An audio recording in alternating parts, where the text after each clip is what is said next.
ಹ್ಞೂ ಹೇಳು ವಿದ್ಯಾ. ವಿನು, ಯಾಕೋ ನನಗೆ ಹುಷಾರಿಲ್ಲ ಅನಿಸ್ತಾ ಇದೆ. ಯಾಕೆ, ಏನಾಗ್ತಿದೆ? ಯಾಕೋ ತುಂಬ ಹೊಟ್ಟೆ ನೋಯ್ತಾ ಇದೆ. ನಾ ಬೆಳಗ್ಗೆ ಮನೆಯಿಂದ ಹೊರಟಾಗ ಚೆನ್ನಾಗೇ ಇದೆಯಲ್ಲೇ. ಏನಾಗ್ತಿದೆ ಅಂತ ಗೊತ್ತಾಗ್ತಿಲ್ಲ. ನೋವು ತುಂಬಾ ಜಾಸ್ತಿ ಆಗ್ತಾ ಇದೆ. ತುಂಬ ಭಯ ಆಗ್ತಿದೆ ವಿನಯ್. ಒಬ್ಳೆ ಡಾಕ್ಟರ್ ಹತ್ರನೂ ಹೋಗೋಕ್ಕಾಗ್ತಾಯಿಲ್ಲ. ಸದ್ಯ ಒಬ್ಳೊಬ್ಳೆ ಡಾಕ್ಟರ್ ಹತ್ರ ಹೋಗುವಂಥ ಕೆಲಸ ಮಾಡಬೇಡ. ನಿಮ್ಮ ಮನೇಲೇ ಇರು, ನಾ ಇಮಿಡಿಯೇಟಾಗಿ ಮನೆಗೆ ಬರ್ತೀನಿ. ಇಬ್ಬರು ಒಟ್ಟಿಗೆ ಡಾಕ್ಟರ್ ಹತ್ರ ಹೋಗೋಣ.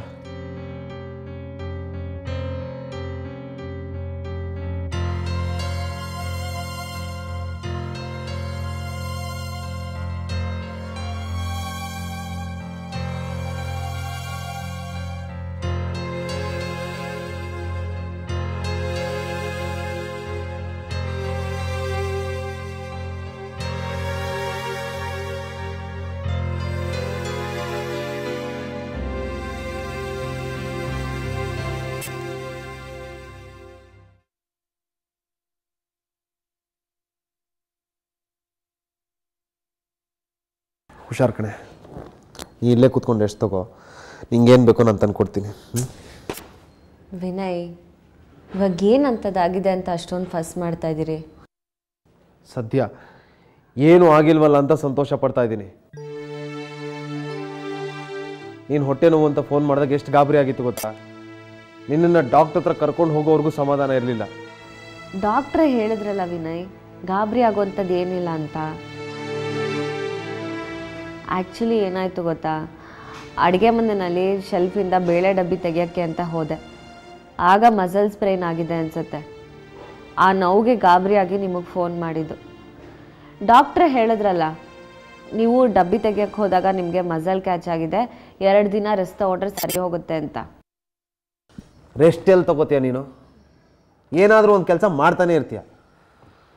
ನನ್ನ ಕೆಲಸ ಎಲ್ಲ ಬಿಟ್ಟು ನಾನು ಇಡೀ ದಿನ ನಿನ್ನ ಮುಂದೆ ಕೂತಿರೋದಕ್ಕಾಗತ್ತಾ? ಆರಾಮಾಗಿ ಅಮ್ಮನ ಜೊತೆ ಊರಲ್ಲಿ ಇರ್ಬೋದಾಗಿತ್ತು. ನೀನು ಸುಮ್ಮನೆ ಹಠ ಮಾಡ್ಕೊಂಡು ವಾಪಸ್ ಬಂದೆ. ಇದೊಳ್ಳೆ ಕಥೆ ಆಯ್ತಲ್ಲ ವಿನು. ನಾನು ಬಂದಿದ್ದು ನಿಮ್ಮ ಊಟ ತಿಂಡಿಗೋಸ್ಕರ. ನಾನೇನಾದರೂ ಇಲ್ಲ ಅಂದರೆ ಹೊತ್ತೊತ್ತಿಗೆ ಸರಿಯಾಗಿ ಏನೂ ತಿಂದೆ ಸುಮ್ಮನೆ ನಿಮ್ಮ ಆರೋಗ್ಯನ ಹಾಳು ಮಾಡ್ಕೋತೀರಿ. ನಿಮ್ಮೇಲಿರೋ ಕನ್ಸರ್ನಿಗೆ ಬಂದರೆ ನಂದೇ ತಪ್ಪು ಅನ್ನೋ ರೀತಿಲಿ ಹಾರಾಡ್ತಿರಲ್ಲ. ಅಪ್ಪ ಮಹಾತಾಯಿ, ನನ್ನ ಬಗ್ಗೆ ಯೋಚನೆ ಮಾಡಬೇಡ. ಈಗ ನಿನ್ನ ಆರೋಗ್ಯ, ಮಗು ಯೋಗಕ್ಷೇಮ ಮುಖ್ಯ. ನಾನು ಹೇಗೋ ಮ್ಯಾನೇಜ್ ಮಾಡ್ಕೋತೀನಿ ಕಣೆ. ಮೊದಲು ನಿನ್ನ ಆರೋಗ್ಯದ ಬಗ್ಗೆ ಕೇರ್ ತಗೋ. ಬೇಕಾದ್ರೆ ಅಮ್ಮಂಗೆ ಫೋನ್ ಮಾಡಿ ಇಲ್ಲಿಗೆ ಬರೋದಕ್ಕೆ ಹೇಳ್ತೀನಿ. ಸದ್ಯ ಆ ಕೆಲಸ ಮಾಡಬೇಡಿ, ಆಮೇಲೆ ಅತ್ತೆ ಗಾಬರಿ ಮಾಡ್ಕೊಂಡು ಇಲ್ಲಿಗೆ ಬಂದ್ಬಿಡ್ತಾರೆ. ಇದ್ದಕ್ಕಿದ್ದಂಗೆ ಅವ್ರಿಗೆ ಬರೋಕ್ಕೆ ಹೇಳಿದ್ರೆ ಊರಲ್ಲಿ ಮನೆ ಕಡೆ ಯಾರು ನೋಡ್ಕೋತಾರೆ? ಹಾಗಾದರೆ ನೀನೇ ಹೋಗಿ ಅಮ್ಮನ ಜೊತೆ ಊರಲ್ಲಿ ಇರ್ಬೋದಲ್ಲ, ನನಗೂ ನೆಮ್ಮದಿ ಇರುತ್ತೆ. ಪ್ಲೀಸ್ ವಿನು, ನನಗೆ ಅಲ್ಲಿನ ವಾತಾವರಣ ಸರಿ ಹೋಗಲ್ಲ. ಇಲ್ಲಿಗೆ ಅತ್ತೆ ಬಂದರೆ ಈ ಲೈಫ್ ಸ್ಟೈಲ್ ಅವ್ರಿಗೆ ಹೊಂದಾಣಿಕೆ ಆಗಲ್ಲ. ಮತ್ತು ಅದಕ್ಕೆ ಸಲ್ಯೂಷನ್ ಏನು? ಪ್ರಾಬ್ಲಮ್ ಇದ್ದರೆ ತಾನೇ ಸಲ್ಯೂಷನ್ ಬಗ್ಗೆ ಯೋಚನೆ ಮಾಡೋದಕ್ಕೆ. ಈಗ ನನಗೆ ಹೊಟ್ಟೆ ನೋವು ಕಡಿಮೆ ಆಗಿ ಆರಾಮಾಗಿದ್ದೀನಿ ತಾನೇ. ಸುಮ್ಮನೆ ಅತ್ತೆಗೆ ಫೋನ್ ಮಾಡಿ ಟೆನ್ಷನ್ ಕೊಡಬೇಡಿ. ನನ್ನ ಹೆಲ್ತನ್ನ ಹೇಗೆ ನೋಡ್ಕೋಬೇಕು ಅನ್ನೋದು ನನಗೆ ಚೆನ್ನಾಗಿ ಗೊತ್ತು. ನೀವು ನಿಮ್ಮ ಕೆಲಸದ ಕಡೆ ಗಮನ ಕೊಡಿ. ಏನೋ ಸರಿನಾ?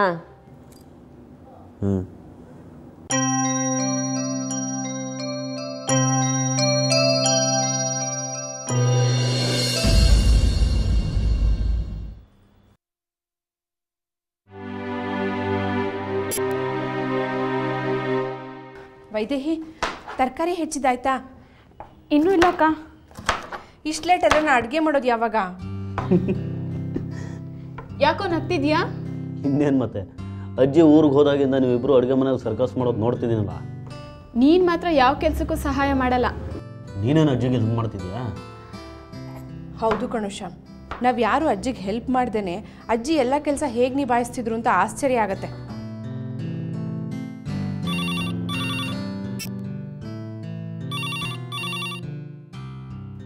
ಹಲೋ, ಹೌದು. ವೈಜಯಂತಿಯವ್ರ ಅಪಾಯಿಂಟ್ಮೆಂಟ್ ಕನ್ಫರ್ಮ್ ಆಗಿದೆಯಾ? ಓಕೆ, ನಾನೇ ಮೆಸೇಜ್ ಪಾಸ್ ಮಾಡ್ತೀನಿ. Okay, thank you.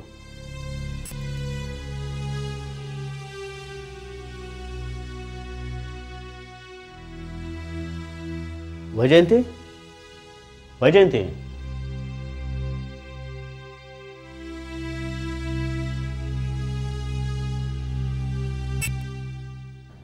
ಈಗ ತಾನೇ ಆಸ್ಪತ್ರೆಯಿಂದ ಫೋನ್ ಬಂದಿತ್ತು. ಮೊನ್ನೆ ತಾನೇ ಡಾಕ್ಟ್ರ್ ಹತ್ರ ಹೋಗಿದೆ, ಮತ್ತೆ ಯಾಕೆ ಅಪಾಯಿಂಟ್ಮೆಂಟ್ ಕೊಟ್ಟಿದ್ದಾರೆ? ನಾವೇ ಅಪಾಯಿಂಟ್ಮೆಂಟ್ ಕೇಳಿದ್ದು.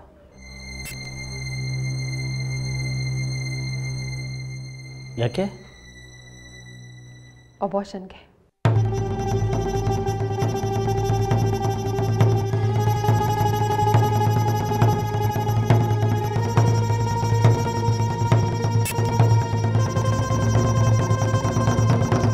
ವೈಜು, ಏನು ಹೇಳ್ತಿದ್ಯಾ ನೀನು?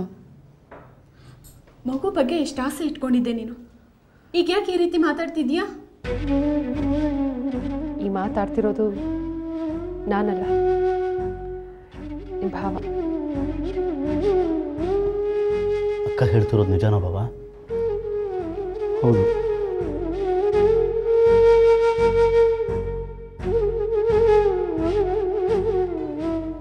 ಅಂದರೆ ಅಕ್ಕಂಗೆ ಇಷ್ಟ ಇಲ್ಲ ಅಂತಂದ್ರು ನೀವು ಬಲವಂತ ಮಾಡ್ತಿದ್ದೀರಿ? ಛೇ, ಹಾಗಲ್ಲ ಶ್ಯಾಮ್, ನನಗೂ ಇಷ್ಟ ಇಲ್ಲ. ಆದರೆ ನಿಮಗೂ ಇಷ್ಟ ಇಲ್ಲ ಅಂದಮೇಲೆ ಯಾಕೆ ನಿರ್ಧಾರ ತಗೋತಾ ಇದ್ದೀರಾ?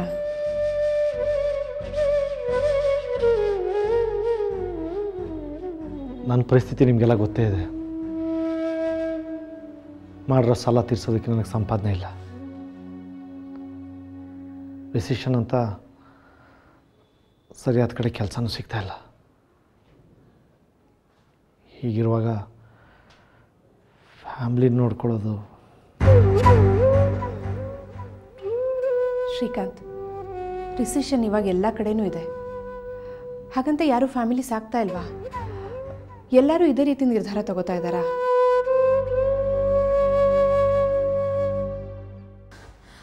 ಮನೆಗೆ ಮಗು ಬರ್ತಾ ಇದೆಯಲ್ಲ ಅಂತ ನಾವೆಲ್ಲ ಎಷ್ಟು ಸಂತೋಷ ಪಡ್ತಾ ಇದೀವಿ ಗೊತ್ತಾ ಭಾವ?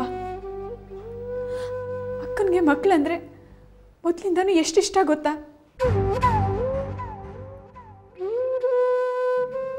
ಪ್ರೆಗ್ನೆಂಟ್ ಅಂತ ಗೊತ್ತಾದ ತಕ್ಷಣ ಅಜ್ಜಿ ನಂಜನಗೂಡಿಗೆ ಹರಕೆ ಹೊತ್ಕೊಂಡಿದ್ದಾರೆ. ಅದನ್ನು ತೀರ್ಸೋದಕ್ಕಂತಾನೆ ಹೋಗಿರೋದು.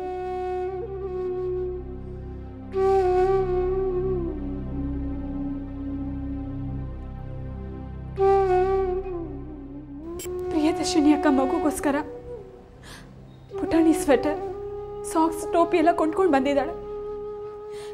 ಈಗ ನೀವು ನೋಡಿದ್ರೆ ಮಗು ಬೇಡ ಅಂತ ಹೇಳ್ತಿದ್ದೀರಲ್ಲ.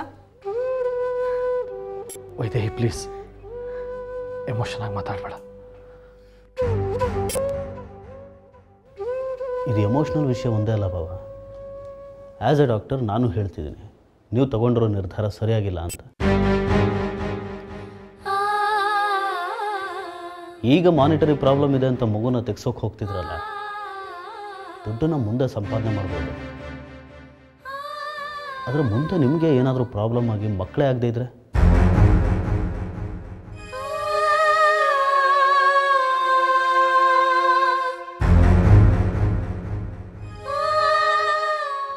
ನಾನು ಹೆದರಿಸ್ತಿಲ್ಲ ವೈಜು, ಮೆಡಿಕಲ್ ಫ್ಯಾಕ್ಟ್ಸ್ ಹೇಳ್ತಿದ್ದೀನಿ. ಕೆಲವು ಸಲ ಹೀಗಾಗುತ್ತೆ. ಒಂದು ವೇಳೆ ಅಕ್ಕಂಗೆ ಆ ಥರ ಪ್ರಾಬ್ಲಮ್ ಆಗಿ ಮುಂದೆ ಮಕ್ಕಳಾಗದೇ ಇದ್ದರೆ, ನೀವು ಸಂಪಾದನೆ ಮಾಡೋ ದುಡ್ಡಿಂದ ಮುಂದೆ ನಿಮಗೆ ಅಂತ ಒಂದು ಮಗುನ ಕೊಂಡ್ಕೊಳಕ್ಕಾಗತ್ತಾ?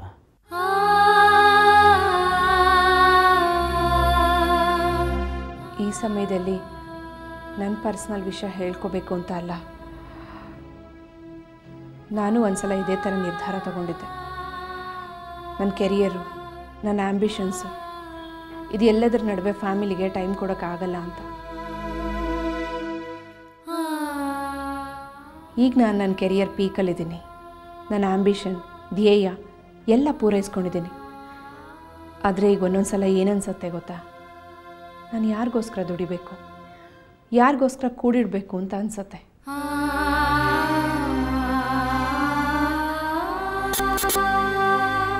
ಎಷ್ಟೋ ಸಲ ನಾವು ತುಂಬ ಯೋಚನೆ ಮಾಡಿ ತಗೊಂಡು ನಿರ್ಧಾರನೂ ಎಷ್ಟು ತಪ್ಪಾಗ್ಬಿಡುತ್ತೆ ಅಂತ ಹೇಳ್ತಾ ಇದ್ದೀನಿ.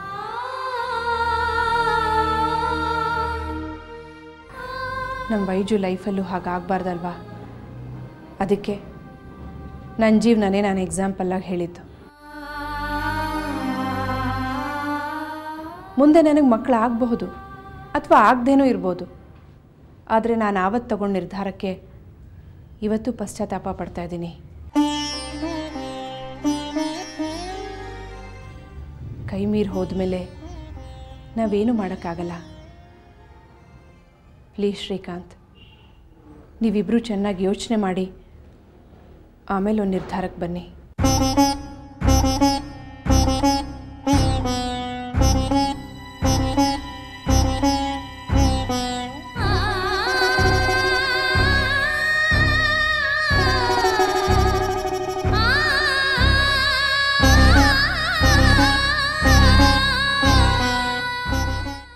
ನೋಡಿ ಶ್ರೀಕಾಂತ್, ಬೈಜು ಎಷ್ಟು ಅಪ್ಸೆಟ್ ಆಗಿದ್ದಾಳೆ. ನೀವು ಅವಳನ್ನು ಈ ವಿಷಯಕ್ಕೆ ಎಷ್ಟೇ ಕನ್ವಿನ್ಸ್ ಮಾಡಬಹುದು, ಮುಂದಕ್ಕೆ ಅವಳಿಗೆ ಈ ದುಃಖ ಉಳ್ಕೊಂಡೇ ಇರುತ್ತೆ.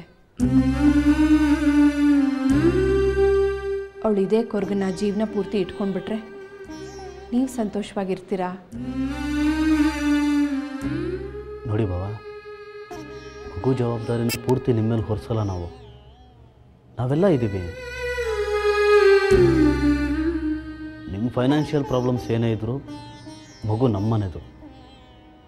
ನಾನು ಸಂಪಾದನೆ ಮಾಡ್ತಿದ್ದೀನಿ, ನಾನು ನೋಡ್ಕೋತೀನಿ. ಆದರೆ ಯಾವುದೇ ಕಾರಣಕ್ಕೂ ಮಗುನ ನೀವು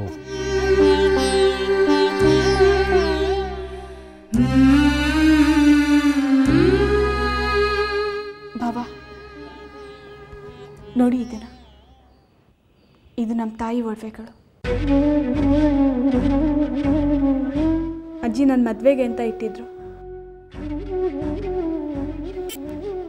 ಇದನ್ನೆಲ್ಲ ಮಾರಿದ್ರೆ ಕಡೆ ಪಕ್ಷ 2 ಲಕ್ಷ ಆದರೂ ಸಿಗುತ್ತೆ. ಮಗು ಹೆಸರಲ್ಲಿ ಸೇವಿಂಗ್ಸ್ ಇಟ್ಬಿಡಿ. ಈ ಒಡವೆಗಳು ನನಗೇನು ದೊಡ್ಡದಲ್ಲ, ಪ್ಲೀಸ್ ತಗೊಳ್ಳಿ.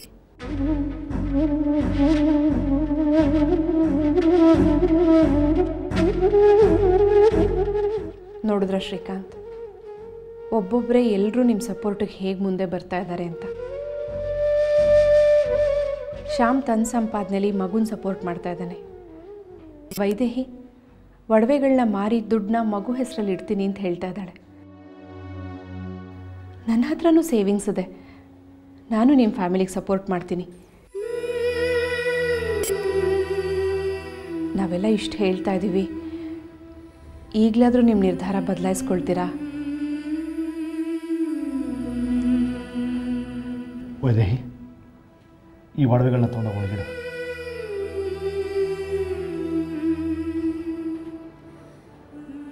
ನಾನು ನಿಮ್ಮ ಯಾರಿಗೂ ಜಾಸ್ತಿ ತೊಂದರೆ ಕೊಡೋದಿಲ್ಲ. ನಾನೇ ಆದಷ್ಟು ಪ್ರಯತ್ನ ಪಡ್ತೀನಿ ನನ್ನ ಹೆಂಡ್ತಿನ ಮಗುನ ನೋಡ್ಕೊಳ್ಳೋದಕ್ಕೆ.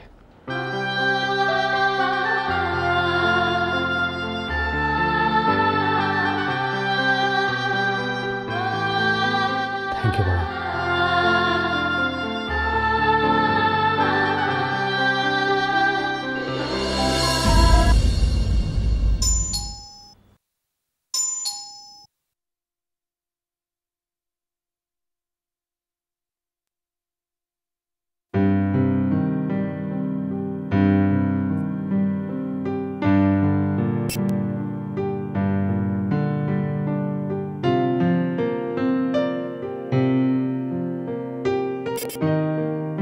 ಹೇಗಿತ್ತು ಅಜಯ್ ನಿನ್ನ ಸ್ಟೂಡೆಂಟ್ ಸ್ಪೋರ್ಟ್ಸ್ ಡೇ?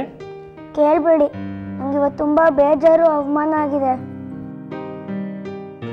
ಅವಮಾನನ? ಅಂಥದ್ದೇನಾಯ್ತು ಪುಟ? ಅಜಯ್ ಬರ್ತಾ ಬರ್ತಾ ಅವ್ರ ಅಪ್ಪನ ಥರನೇ ಆಗ್ತಾ ಇದ್ದಾನೆ. ಮೂಗಿನ ತುದಿಲೇ ಸಿಟ್ಟು. ಈಗೇನಾಯಿತು ಅಂತ ಯಾರಾದರೂ ಹೇಳ್ತೀರಾ?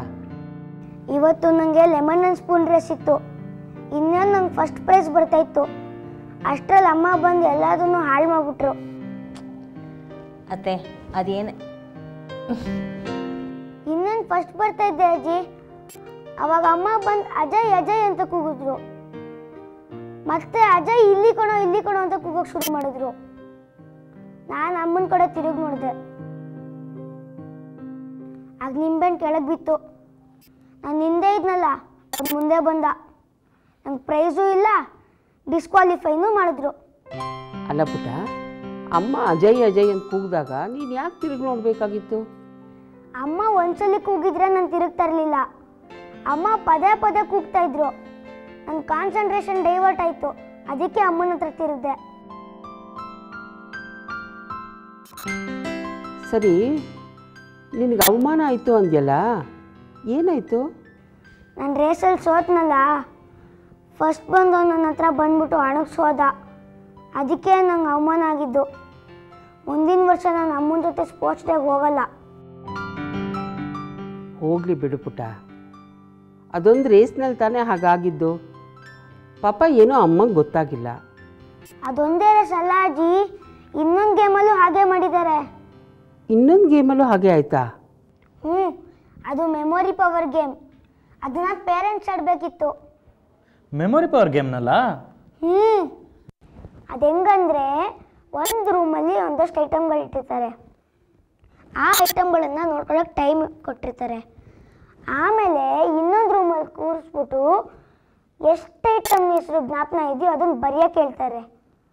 ಯಾರು ಜಾಸ್ತಿ ಹೆಸರುಗಳು ಬರೀತಾರೋ ಅವ್ರಿಗೆ ಫಸ್ಟ್ ಪ್ರೈಸ್. ಸರಿ, ಈಗ ಅಮ್ಮ ಏನು ಮಾಡಿದ್ರು? ಅಮ್ಮ ಐಟಮ್ ಹೆಸರು ಬರೀತಾರವಾಗ ಪಕ್ಕ ಒಬ್ರು ಆಂಟಿ ಕೂತಿದ್ರು. ಅವ್ರದ್ದನ್ನು ಕಾಪಿ ಹೊಡ್ಯಕ್ಕೆ ಹೋಗಿದ್ದಾರೆ. 2 ಸಲ ಕಾಪಿ ಮಾಡಿದ್ದಾರೆ ಅಜ್ಜಿ. ಅದನ್ನ ಸ್ಕೂಲ್ನವ್ರು ನೋಡಿ ಡಿಸ್ಕ್ವಾಲಿಫೈ ಮಾಡಿದ್ದಾರೆ ಅಮ್ಮನ್ನ. ಇವತ್ತು ಅಮ್ಮನಿಂದ ನನಗೆ ಎಷ್ಟು ಬೇಜಾರಾಗಿದೆ ಗೊತ್ತಾ? ಸಾಕು, ಸುಮ್ಮನೆ ಇರೋ. ಅವರು ಕರೆಕ್ಟಾಗಿ ಬರೀತಾ ಇದ್ದಾರೋ ಇಲ್ವೋ ಅಂತ ನೋಡ್ತಾ ಇದ್ದೆ ಅಷ್ಟೇ. ಹೋಗಮ್ಮ. ಹಾಗಾದರೆ ನಿನಗೆ ಯಾವುದ್ರಲ್ಲೂ ಪ್ರೈಸೇ ಬರಲಿಲ್ವಾ? ಬಂತು, ರನ್ನಿಂಗ್ ರೇಸ್ನಲ್ಲಿ. ಓಹೋ, ಗುಡ್, ಕಂಗ್ರ್ಯಾಚುಲೇಷನ್ಸ್. ಏನು ಪ್ರೈಸ್ ಕೊಟ್ಟರು ಪುಟ? ಅದನ್ನು ಸ್ಕೂಲ್ ಡೇನ ಕೊಡ್ತಾರಂತೆ. ಹೌದಾ? ಜಮುನಾ, ಇವತ್ತು ಮಗುಗೆ ಪ್ರೈಸ್ ಬಂದಿರೋದ್ರಿಂದ ನೀನೇನಾದರೂ ಸ್ವೀಟ್ ಮಾಡಬೇಕು. ಆಯಿತು ಅತ್ತೆ. ನಂಗೆ ಗುಲಾಬ್ ಜಾಮೂನ್ ಬೇಕು. ಆಹಾ, ಆರ್ಡ್ರ್ ಮಾಡೋದು ನೋಡಿ ಅತ್ತೆ. ಖಂಡ.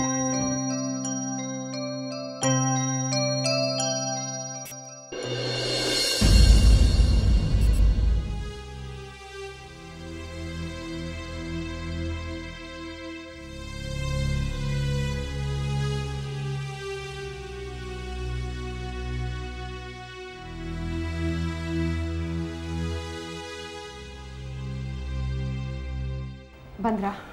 ಬನ್ನಿ, ಊಟ ಮಾಡಿರಂತೆ. ಬೇಡ ವೈಜು. ಯಾಕೆ ಶ್ರೀಕಾಂತ್, ಹೊರಗಡೆ ಏನಾದರೂ ತಿನ್ಕೊಂಡು ಬಂದ್ರಾ? ಇಲ್ಲ, ಯಾಕೋ ಹಸಿವಿಲ್ಲ. ಊಟ ಬೇಡ ಅಂದರೆ ಹಣ್ಣಾದರೂ ಹೆಚ್ಚಿಕೊಡ್ಲಾ? ಬೇಡ ವೈಜು. ಯಾಕೆ ಶ್ರೀಕಾಂತ್, ಏನಾಯಿತು? ಮನ್ಸಿಗೆ ನೆಮ್ಮದಿ ಇಲ್ಲದೆ ಹೋದರೆ ಊಟ ನಿದ್ದೆ ಏನೂ ಬೇಡ ಅನಿಸುತ್ತೆ.